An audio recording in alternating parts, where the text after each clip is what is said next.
Columbus Day, Italian Heritage Day, Indigenous Peoples Day morning. How are you? That's a mouthful right there. Well, you know, it's in the world we live in. There are a lot of things you have to cover on any given day. It certainly could be. Very fair. You're in the news business. You know exactly as we do how much there could be on any given day. Or we could just go with Happy Monday. We could do that. That's true. Happy Monday indeed. Monday, and it's feeling very much like autumn. The leaves are turning, and so is the world of commerce in Rockland County. So it's interesting. We posted a story last week about the final approvals for the Thruway Plaza on Route 59, which is going to be renamed Gateway Commons of Nanuet.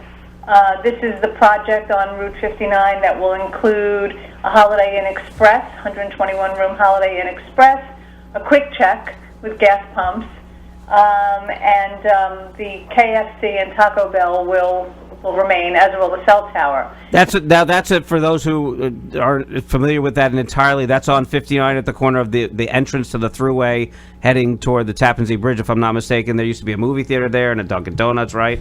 There was a Dunkin' Donuts, and long time ago there was a movie theater there too. Okay, long time ago. I think that precedes me. I don't ever remember a movie theater up there. Oh, I do. I think it was either Empire Strikes Back or E.T. that I saw there in 1980, whatever it was. Oh wow, yeah, that's a while ago. Yeah. You're dating yourself. I'm pretty sure that's Jeff talking, not Wes. How do people not know who it is? Come on, I know it is strange. I don't see the similarity. I don't at all either. Our voices. You'd be surprised. You both have that radio voice. So, but when you mentioned that you saw E.T. there, I know who's talking. Okay, good. Whenever the voice is dated, I'm busted. Exactly. It's not the voice; it's the content. There you go. So this is a project that's been, sneaking through the approvals process for I don't know, more than almost 3 years. And so I put the story up last week, thinking it would be a shrug, and there was so much engagement on this story. There were so many opinions about, do we really need another hotel on Route 59? I don't have the answer to that. It's a good question. And why is it going to be KFC and not ChickFilA, which is going to be slated for actually an entire, there's a small shopping strip on 59 where if that project moves forward, everything in that small center is going to come down and that ChickFilA is going to go up. Oh, that'll bring in a lot of business. Well, it's interesting what people want and what they think, and I'm just talking about this as the sort of the court of public opinion via Facebook and other social media. So I just thought this was kind of like a, one development replaces another and kind of shrug, but there was an awful lot of opinion, about what people would have liked to have seen. Versus, or people thinking, good, this is a good upgrade. So a lot of engagement on that. I would say, though, many people weighed in on the fact that, and we talked about this last week, that this will make number 5, the 5th hotel for the area, with the DoubleTree Hilton, Hampton Inn, Hilton Garden, and the Element Spring Valley, all being within a couple of miles of one another.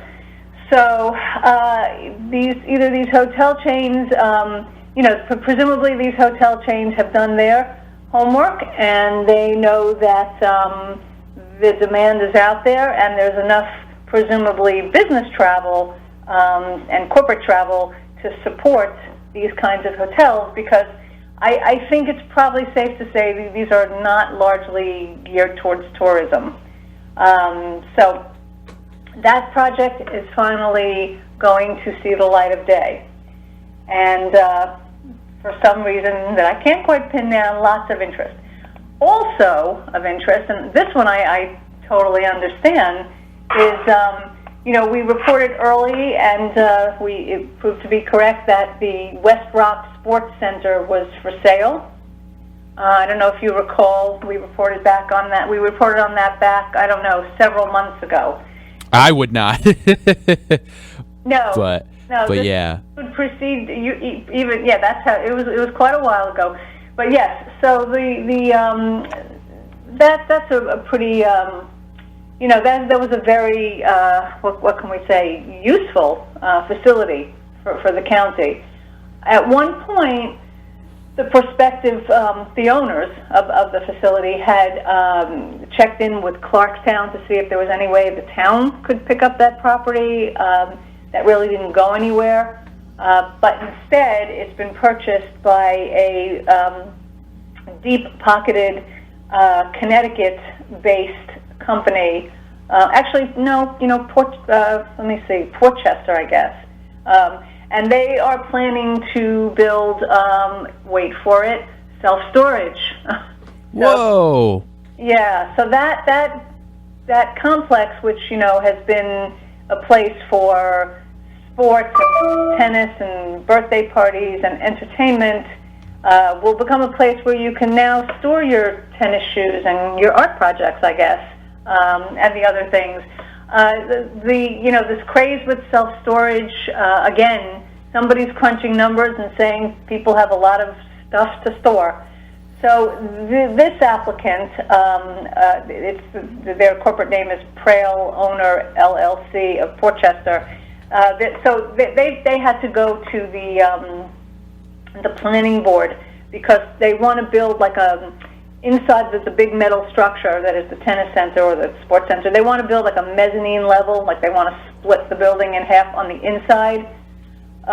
So they have to go through the process of the planning board and the zoning board, and they started at the planning board last week, and I don't know, there was just some marginal conversation about putting up some tree screening on the outside, so that which is if you look at it, there is tree screening there already for 59, enough for the thruway, but that I do think that is obviously going to be another, I'll call it an asset to the county that will be lost to, or transformed, to be more neutral, transformed into a storage facility. So that's, that happened. Indeed it did. Yeah, it did.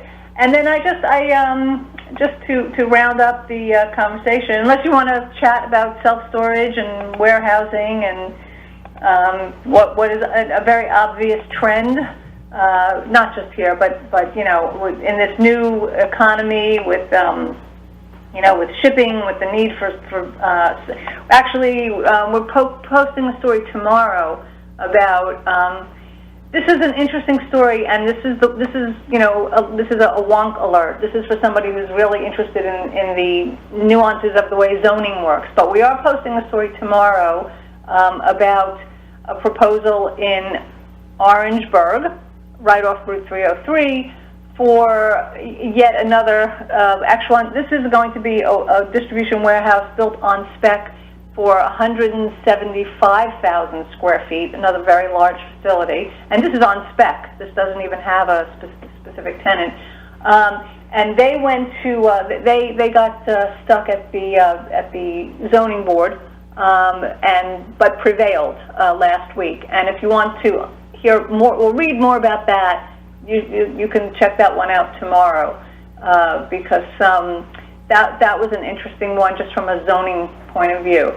And then finally, just to bring to the attention anybody who didn't read a story that I really enjoyed writing, we did a profile on Aidan Hand, and he is the gentleman who has taken the reins at the Sloatsburg Chamber of Commerce as its new president, and he's a banker in New City, and he's an interesting individual, and we did a good story on him and some of the prospects for Sloatsburg and the Chamber.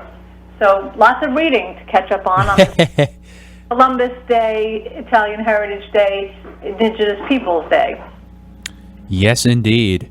Yes, indeed. You know, I know we've gone through a lot, and this is sort of a subject that sort of backtracks the conversation, but you were speaking about the ChickFilA coming in, and I'm actually kind of curious because I did say it would bring in a lot of business, but I've been noticing in recent months they're kind of under a lot of stress recently over their history of what it looks like to be, you know, donating to charities that sort of link with anti-LGBTQ you know, efforts and charities that sort of carry those messages, and it seems like it would at least affect, you know, their business. There are people that boycott it. There are people that say, oh, I don't agree with them, but I'll still, you know, eat the food. Do you see that affecting their business, you know, anytime soon? Maybe, I don't know what the market is for any of that up here, but do you see it in any way negatively affecting their presence here or just in general? I mean, I haven't seen any reports that, you know, ChickFilA business is you know, going down at all, but maybe it might affect, you know, where they're putting locations and things of that nature. Well, it's interesting that you mentioned that. This is an issue because ChickFilA is coming into, you know, if you're familiar, the Thruway has been the Thruway convenience stops and the retail on site or the kiosks, the food kiosks. They're undergoing a change on the Thruway. If you're on the Thruway at all, you know that you can't pull over and use those facilities at the moment in at least two of the rest stops. Mm-hmm. And ChickFilA is slated to go into those, and yes, there has been some backlash, I would say, in upstate New York about this. Do I think people here in Rockland County will reject ChickFilA? I think people want chicken, and I don't think I actually don't think that we will see that controversy. If we see it here, it'll be kind of a tepid, you know, one day of Facebook sort of thing, as opposed to any kind of protest in mass. Right. Yeah, you've been monitoring the social media situation, like you said before, so I was curious to see if there was any pushback from that area. Obviously, I haven't seen any reports of people picketing at the local ChickFilA, but you know, I have a very big, or at least I you know, I commonly use the internet and go on social medias and things of that nature, and my feeds are usually, you know, I see one or two videos every now and then of somebody being like, "Don't use ChickFilA. They're not cool with people." So, you know, it's interesting to see, and I just thought maybe it was possible that maybe we could see some resistance. I don't know. We'll have to see how that affects them. Thank you so much, Tina. We're happy to have you every day, every Monday at 9:15, of course. How can people reach you and see all these? We've got so many stories. How can they read them? What website can they go to? You need to go to rcbizjournal.com, and you need to simply sign up for our daily newsletter. All you need to do is subscribe with an email address, and you will be in the know on a daily basis. Yes, you shall. And it's always better to know. The more you know. See, I'm picturing the star with the little rainbow behind it. The more you know. Bum, bum, bum, bum. Thank you so much again, Tina. We will talk to you next Monday. Have a great week, you guys. You